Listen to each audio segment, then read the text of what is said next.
हे प्रभु, मेरी सौतेली माता ने गर्व से अति बढ़ चढ़कर मुझसे यह कहा कि जो मेरे उदर से उत्पन्न हुआ उसके योग्य यह राधासन नहीं है।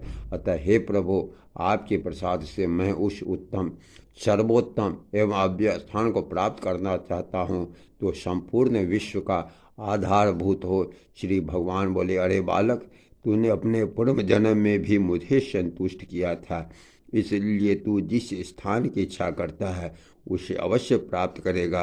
पूर्व जन्म में तू एक ब्राह्मण था और मुझ में निरंतर एकाग्रचित रहने वाला, माता पिता का सेवक और स्वधर्म का पालन करने वाला था। कालांतर में एक राजपुत्र तेरा मित्र हो गया। वह अपनी युवावस्था में संपूर्ण भोगों से संपन्न और अति दर्शनीय रूप लावण्य युक्त था। उसके संग से उसके दुर्लभ वैभव को देखकर तेरी ऐसी इच्छा हुई, मैं भी राजपुत्र हूँ। अतः हे ध्रुव, तुझको अपनी मनवांछित राजपुत्रता प्राप्त हुई।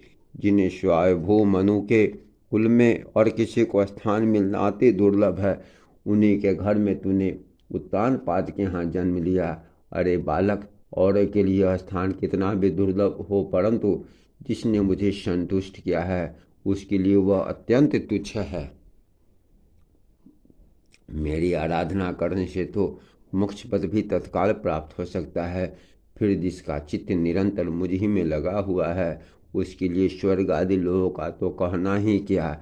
हे ध्रुव, मेरी कृपा से तू निस्संदेह उस स्थान में, जो त्रिलोकी में सबसे उत्कृष्ट है, संपूर्ण ग्रह और तारामंडल का आश्रय बनेगा। हे ध्रुव, मैं तुझे यह निश्चय स्थान देता हूँ, जो सूर्य, चंद्र, मंगल, बुध, बृहस्पति, शुक्र और शनि आदि ग्रह, सभी नक्षत्रों, सप्तऋषियों तथा संपूर्ण विमानचारी देवगणों से ऊपर है। देवताओं में से तो कोई केवल 4 युग तक और कोई 1 मनवंतर तक ही रहते हैं, किंतु तुझे मैं 1 कल्प तक की स्थिति देता हूँ।